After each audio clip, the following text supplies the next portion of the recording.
This presentation covers education about the healthcare transition from youth-based to adult-based care.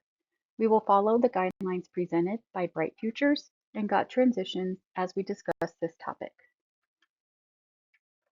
Let's start with what healthcare transition is and some terms to be familiar with. First, healthcare transition, or HCT, is the process of transitioning your healthcare from a pediatric provider to an adult provider. Not all providers see adults and children both, so as you get older, you may need to change your provider and/or the office you go to. This change is very individualized and may not look the same even between siblings in the same family. HCT plans will vary on how you currently receive healthcare, your health history, and your post-high school plans. Your plan may be very simple and as easy as just learning about your health history, or as in-depth as finding a new provider and possibly new specialists as well. Regardless of how your plan looks, it needs to involve you, a parent, and your provider. For our purposes, a provider is a doctor, nurse practitioner, or physician's assistant, and a parent is any trusted adult that currently helps you manage your health care. Another term we want to be familiar with is HIPAA. This is the Health Insurance Portability and Accessibility Act, and it refers to your privacy rights at your provider's office. Now we will guide you through the steps to take in this change.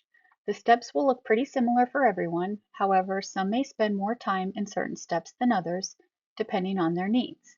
First, start with your current provider. Find out if you will need to change providers or locations. If your current provider can support you into adulthood, you're done with step one.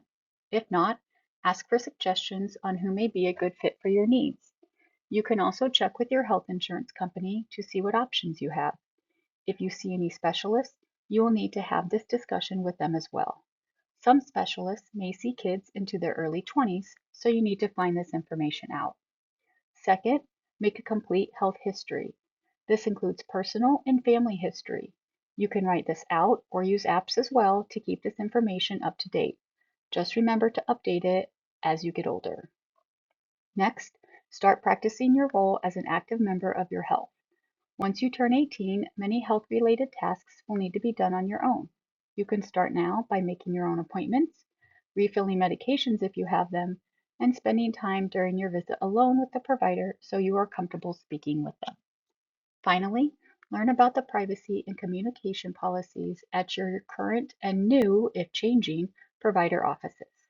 This is part of HIPAA, which legally states no one will be able to access your health information without your consent once you are 18. Again, you are responsible for your health after 18. You can have a parent help you, but you must first give them permission.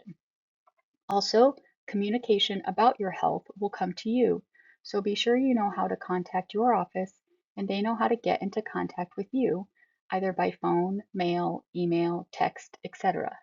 You can begin discussing and practicing these steps as early as 12 to 14 years old, especially if you have specific healthcare needs. Also, it is important to learn what to do in an emergency, whether to use the emergency room or a walk-in clinic. Your insurance company may have guidelines to follow, and you can also discuss this with a parent and your provider. Last, use apps if you like. You can use them to maintain your health history, as we discussed before. Also, many healthcare organizations have apps to help you communicate with your office and view your health information. Now we will begin reviewing the key changes that take place after you turn 18. Even if you are still in high school when you turn 18, you are now responsible, not a parent. For appointments, you will see the provider on your own. You can bring a parent, however, the communication and decision-making will be directed towards you. Before you turn 18, you can practice by spending time with your provider alone. Asking a parent to step out is a really great way to make sure you are comfortable with your provider. If you find out that you are not, you can always look for a different provider you are comfortable with. Do not go to appointments alone before turning 18 unless your parent has made arrangements with your provider's office beforehand. Not all offices can see children under 18 by themselves. Filling prescriptions and making appointments are also important skills to try out, as these too become your responsibility once you are 18. Make sure you know what pharmacy you use and what is accepted by your insurance.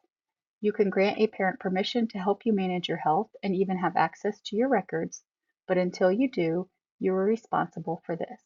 This is something the office staff can help you with if you are interested in doing so. You will also need to know about your health insurance. A parent cannot contact an insurance company for you or have access to your health insurance records, even if your insurance is through your parent.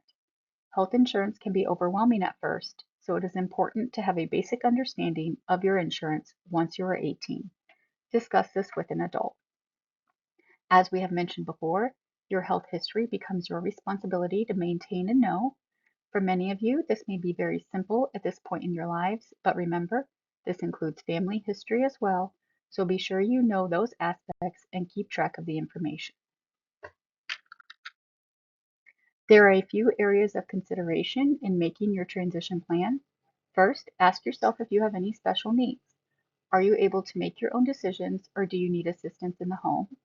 If you have special needs, it is important to try and get started on arranging these before turning 18 if possible. Next, do you see any specialists? If so, as we've discussed earlier, you will need to have an HCT plan discussion with them as well. This will be less in depth as they are generally only dealing with one health concern. However, you do still need to have a conversation with them about this and find out if you will need to change to an adult specialist. As we mentioned earlier, some pediatric specialists will see patients after they turn 18, but you may still have to change providers eventually.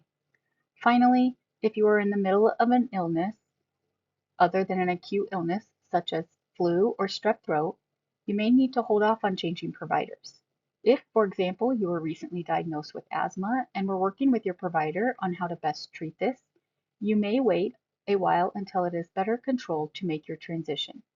This would need to be discussed and decided upon with your current provider prior to turning 18. Thank you. This is a lot of information. If you have questions or concerns, please feel free to reach out to the Mercer County Health Department.